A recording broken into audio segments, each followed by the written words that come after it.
There is a period in my life when I was spending hundreds on takeaways, and now I barely spend anything at all on them. When I stepped back and realized that I wasn't looking for convenience, but it was actually avoidance that I was dealing with. So in this video, I'm going to chat through the 7 tips on how to prevent spending so much money on takeaways and actually to save a lot of money instead and still eat super healthy and great. A good place to start is always setting clear goals with yourself. So first, kind of understand, why are you ordering so many takeaways? Is your life so hectic? Do you work an awful lot of hours? And maybe that's the reason as to why you're spending so much on convenience. So let's get into the very first tip, and that is meal prep. So if you're not a very good cook, or if you are an avid cook, anyone can do this, okay? You don't need all the skills in the world, and you don't need to be Gordon Ramsay or Jamie Oliver, right? Meal prep for me, what it looks like is usually I would do a weekly shop that would arrive at the weekend. And then I would always write a list before I do the grocery shop. So I would write out 5 meals for that week of what I'm actually going to cook or prepare.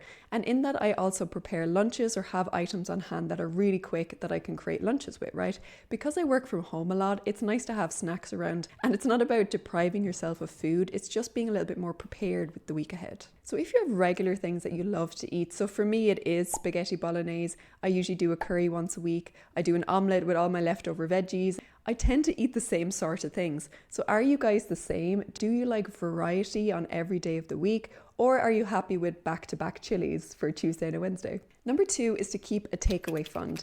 So every one of us should have a budget, okay? And in that budget is your needs, your wants, and your savings. So there's always going to be a bucket of money there for your wants. So if you really love just trying new food places, or you're a real foodie and you genuinely love takeaways, but at the minute it's costing you an absolute fortune, if you set a boundary with yourself and say, hey, I'm only going to spend £80 this month on takeaways, and if I go over that, I have to reduce the costs elsewhere, like maybe buy less clothes, or maybe go out to less restaurants physically in person. It's important to keep a boundary with yourself. So if you set that mark of, let's say, £80 depending on your salary, okay, that way it'll make you a little bit more thoughtful about the type of takeaways that you're trying. So maybe you try a really interesting cuisine that you've never had before, that's going to be £40, and then you've got £40 to try maybe 2 other cheaper alternatives. If you put a boundary in place, it will really help you guide you with your money management. It's not about depriving yourself of anything. If this is a true love of yours, then of course make a plan so that you can achieve it, but also you need to be able to save money every month. So a way I like to counteract this with people who really struggle with saving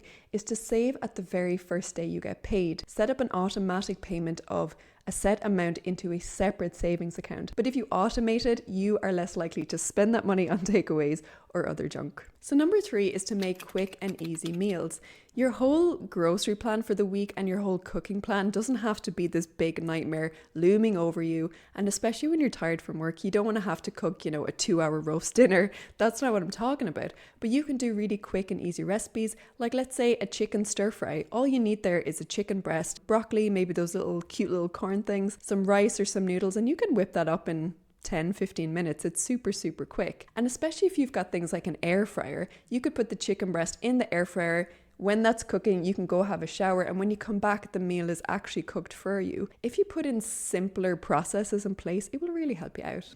Things like Pinterest are great to get recipe ideas, and literally if you've only got a few things in your fridge, you can type in those ingredients into Pinterest and it will spit out a recipe. So if you type in quick beef noodles with broccoli, because that's all the ingredients you have in your fridge, it will give you hundreds of recipe ideas there for yourself to make your life a bit easier. So if you want to learn more about how to save money and how to live well for less, if you could subscribe, that would really help the channel out. So number 4 is mindful eating. Have you ever come across this where you're on Deliveroo or Uber Eats and you see this cookie place and you're like, oh man, I would love cookies with ice cream, and then you just order it out the blue. But when you step back, are you actually hungry, or are you just craving something? If you're trying to just crave convenience or crave sugar, is there a way you can get it in another way? For example, myself, I love chocolate, right? In fact, if I could eat chocolate every day, I would do, right? But I'm really trying to cut back because it's probably not great for my teeth, all that sugar.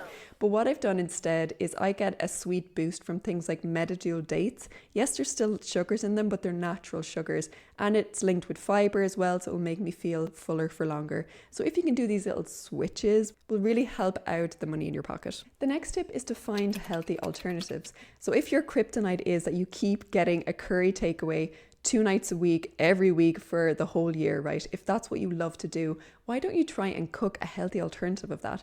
If you love a korma, you can of course learn how to create those. They're not as hard as you think. Things like coconut milk and spices and things like that are available in every supermarket that we walk into nowadays. Or even the jarred alternatives. If you are spending £20 on a takeaway twice a week, that's £40 there. However, if you just bought the jarred korma and had that twice a week, you'd probably spend about £4. So would you rather that £36 every week go into an emergency pot for yourself and build savings, or do you just want to eat that money? Because that's essentially what you're doing. Or if you love burgers, if your thing is you keep getting takeaways of Five Guys or Burger King or things like that, it's clear you're a meat fiend and that's grand. But if you learn to try and make burgers at home, they will most likely be a lot healthier versions because you know how you cook them. You're either going to put it in an oven where all the fat drips off, or you're not going to add extra fats to it when you're cooking at home, most likely. And you can build it up with things like seasonal tomatoes, iceberg lettuce, crunchy brioche bread. I'm making myself hungry talking about this, but you can still make it super delicious and put a little twist on it. Maybe you want a spicy mayo or something like that, which the takeaway never did. So if you really start to love cooking and put that energy into creating and getting off of the screen in the evening and actually just putting your creativity into your food, you will of course save money, be healthier most likely, and of course not spend so much on takeaways every night of the week. Number 6 then is to change your environment. If you are not a great cook, okay, and there is zero in your kitchen at all times, if you just stock up on things that don't go out of date, you're more likely to at least try to cook a few of the days a week. So things that don't go out of date are things like rice that you can have in your cupboard for all time, okay? You can have rice noodles, egg noodles, quinoa, which is a high protein source grain, or even certain vegetables, things like carrots or broccoli. They tend to last a long time in the fridge rather than things like spinach or fresh herbs. They sometimes go off very quickly. So if you choose your ingredients right, you will always have some sort of food in the fridge that you can just throw something together when you get in. Number 7 then is to reward yourself. So if you cook for the next 5 nights, maybe you can reward yourself with a takeaway on the Saturday night. So yes, you are learning to cook and learning to move away from takeaways. And over time, you will actually say, hey, I don't want to spend £30 on a takeaway this Saturday. I'm just going to cook instead, because you start to love that process. It's not about convenience. A lot of the time, we're just trying to avoid being prepared, avoid stepping into the kitchen after work because we presume it's going to be stressful. And we just want to sit and be a big lump and watch TV for the next few hours before we go to bed. When you reward yourself after doing a lot of these tasks, it will feel like a genuine reward and not a habit.